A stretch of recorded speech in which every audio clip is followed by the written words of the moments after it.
Hey guys, I'm Bella with Arc El Paso, and I'm here with Matt Medina. He is a state title holder as a mathlete, and also the valedictorian of Conotia right now, as I understand. Yes, that is correct. So let me know a little bit about this journey to state. How did it go? How did it go? It was a very bumpy process throughout the entire way. You never really know how any one competition is going to go because it's so fierce, so competitive, especially here in Texas. You know, they say everything's bigger in Texas, especially the competition. Everything's bigger in Texas. And the math too? Yes, it is. The math is big. Awesome. So I'm not very good at math. I'm going to admit to you and to our audience. Yes, of course. But you have a favorite math problem that you're going to show us right now. Yes, I do. Okay. What is it? So I think it's something that anyone over the age of 21 can understand. And imagine it's been a long day. You have a martini glass that you want to fill up 50% of the way. Where do you think that you would fill it up to? Like at what level? Which way up? Tippy top. Maybe 100%. But most people would think that you'd fill obviously 50% of the volume, 50% of the way up. But that's not exactly the case. Okay. So how would you know that? So what we know is that let's say we want to fill up this area 50%, so 0.5. And that means that the rest of the volume is going to be 0.5 also. So the main thing that opens this problem open is that we know that the ratio of the volumes, so the ratio of the volume of this cone, volume 1, to this cone right here, volume 2, is going to be proportional to the ratio of their heights cubed. Okay. So here's what we have. And if we fill in what we already know, we know that the volume of the liquid we already want, who knows, wine, beer, whatever you take, whatever, it'll be 0.5 to volume 2, which is of this entire cone, which is the full volume, which is going to be 1. And then proportional to the cube of the heights, which we don't know. That's what we're looking for. So to height 1 over height 2 cubed.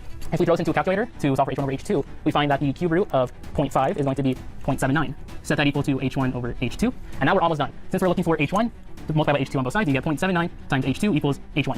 Now what does this represent? This means that if you want to fill a martini cup 50% of the way in terms of the liquid, you have to fill it 80% of the height. So it's very deceptive in that way. Yes.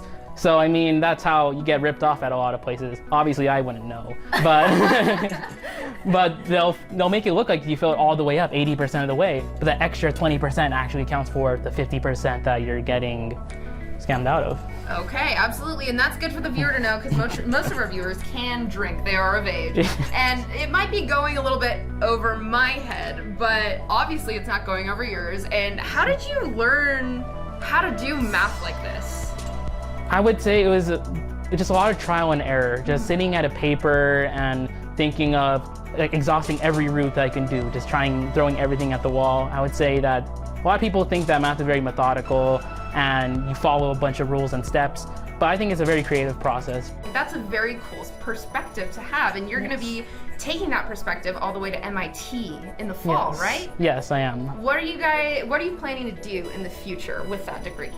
Ooh, obviously there's a lot to do, but my two main things I'm wanting to do is I'm thinking starting like a startup company, maybe an AI related one with education. Oh, cool. So think like, if you heard of Khan Academy, that's helped me a lot in the past.